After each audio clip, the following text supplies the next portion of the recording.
It's usually about this time of year, actually, where there's not a lot of work going on and the weather's crap, and he gets really bummed out by that, and so he's locked in his little apartment and gets bad ideas. He took my cat and held it in front of his crotch. He literally did bring them into the supermarkets and put them back on the shelves. He put them up like rock show flyers On all the telephone over poles. town. And he's putting these things around to see people's reaction when they see him. And he's having a better time with it than any of us. I'm sure that they're in a pub or two in England. I'm sure that they're in Spain. I think there's one in Hong Kong. I've heard tale of them being up and down the western seaboard, maybe small pubs and taverns. That's the genius of it. It's stick it someplace and make people notice.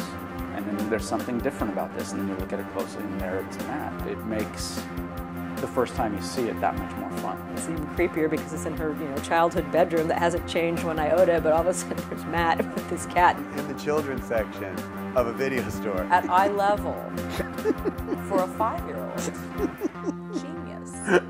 What it all boils down to is someone who's just super creative that's really bored. But he went to school for art for a while, and I think probably it gave him the freedom to not to take life so seriously. He had the courage not only to put this picture of him and that cat out, but to use his real phone number. Most of the phone calls he got for the reward were from like gay men. We'd be out and, somehow the conversation would come up. Have you seen, that poster of that guy? People talk about these things.